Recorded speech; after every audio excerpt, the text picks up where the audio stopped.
पहले तो आप ये तस्वीर देखिए, तस्वीर देख करके ये नहीं लगता कि ये रिश्ता क्या कहलाता है। इस तस्वीर के केवल असल मायने ये निकल के आते हैं कि बेटे शाबाश, बहुत अच्छा किया आपने।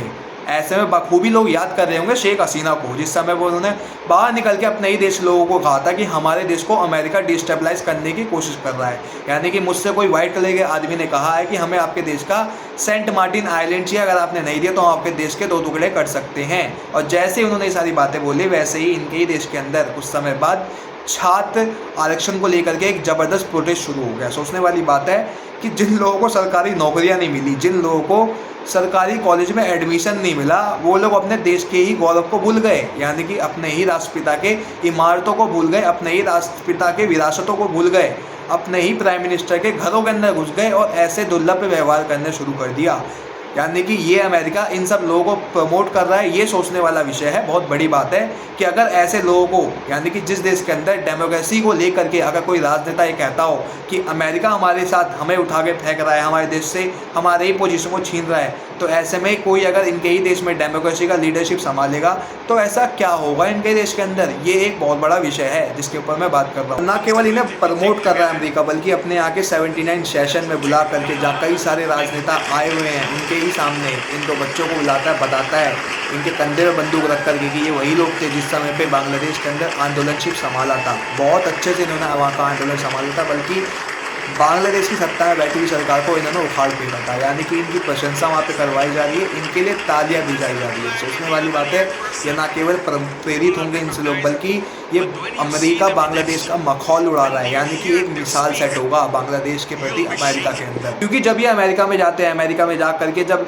वहाँ के बाइडन से मिलते हैं, ऐसे मिलते हैं खुश मिजाज से कि पहले तो हम कभी आपस में मिले नहीं, अगर हम आज ऐसे में मिले तो हम दुनिया भर को ये दिखाना चाहते हैं कि हमारा कोई ऐसा पुराना रिश्ता दोबारा से संबंधित बन चुका है। सोचने वाली बात होगी कि जिसके ऊपर मैंने आज से 3 महीने पहले बताया था, KNF कुकी चिन नेशनल फ्रंट लोग, जो एक आतंकवादी संगठनों को बनाया गया है, 28 टेररिस्ट को अमेरिका द्वारा छोड़ दिया गया है।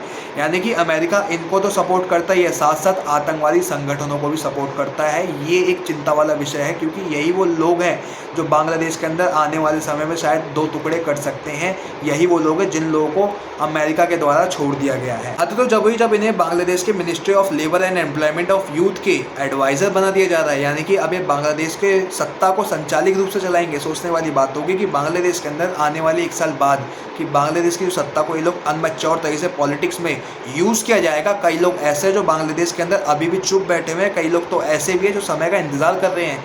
क्योंकि आज जो बांग्लादेश की वर्तमान में हालत है, ये एक बहुत बड़ा चिंता का विषय है। क्योंकि जिन लोगों ने काफ़ी समय से इंतज़ार कर रखा था कि हमारा त्यौहार आएगा, हम त्यौहार पर अपनी पूजा करेंगे दुर्गा माँ की, क्योंकि आज से 4-5 दिनों के बाद दुर्गा पूजा स्टार्ट होने वाली है, उस पर कुछ कट्टरवादी मजहबी लोगों ने कहा है कि हम जब तक नहीं होने देंगे बांग्लादेश के अंदर दुर्गा पूजा, जब तक हमें 5 लाख रुपए नहीं मिल जाते। मेरे कहने का मतलब है कि देश में लोकतंत्र होना चाहिए, पर लोकतंत्र ऐसा नहीं जो अमेरिका के द्वारा एज अ पपेट के रूप में चलाया जाए। क्योंकि आज जो बांग्लादेश की वर्तमान में हालत है, ये एक सोचने वाला विषय है, जिसके लिए ये जाते हैं बांग्लादेश के यूएन में जा करके ह्यूमन राइट्स के हेड से मिलते हैं, कहते हैं हम 2 लोगों के अधिकार के लिए काम करना चाहते हैं। तो जो बांग्लादेश के अंदर हिंदुओं के साथ जो मजहबी कट्टरवादी लोग हैं, रैलियां निकाल रहे हैं कि हम बांग्लादेश के अंदर दुर्गा पूजा नहीं होने देंगे जब तक हमें 5 लाख रुपए नहीं मिलेंगे, तो ऐसे में जो हिंदुओं के अधिकारों के ऊपर रोक लगाई जा रही है, उसका क्या? तुम जा कर के UNHRC के हेड से मिलते हो, ये बात करते हो, तो तुम्हें इस चीज़ को अंदाज़ा नहीं था कि बांग्लादेश में जो हिंदुओं के साथ दुर्व्यवहार होगा उसका क्या?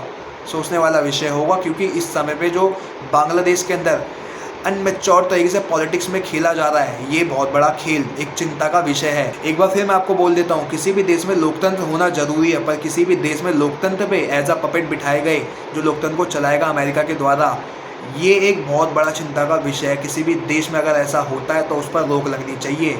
इस वजह से पाकिस्तान में इमरान खान ने कई बार ये बोला है कि हमारे ही देश में सत्ता परिवर्तन कराने वाला अमेरिका ही था। ऐसे ही उनकी बात को मद्देनज़र रखते हुए शेख हसीना ने भी इस बात को बोला था कि अमेरिका हमारे देश को डिस्टेबलाइज करने की कोशिश कर रहा है। पर उन सब बातों को इमरान खान के ही द्वारा और शेख हसीना के द्वारा जब अपने देश में कही गई, तो किसी ने भी इन बातों को ध्यान नहीं रखा। और आज यही वो सारे देश हैं जो अमेरिका के अधीन चलते हैं, और आज यही सारे देश हैं जो एक चिंता का विषय बने हैं सभी देशों के लिए। इसके ऊपर रोक लगनी चाहिए। और बाकी आप मेरे चैनल पर नए हो तो मेरे चैनल को सब्सक्राइब कर सकते हो। मैं डेली ऐसे अपडेट देता रहूँगा।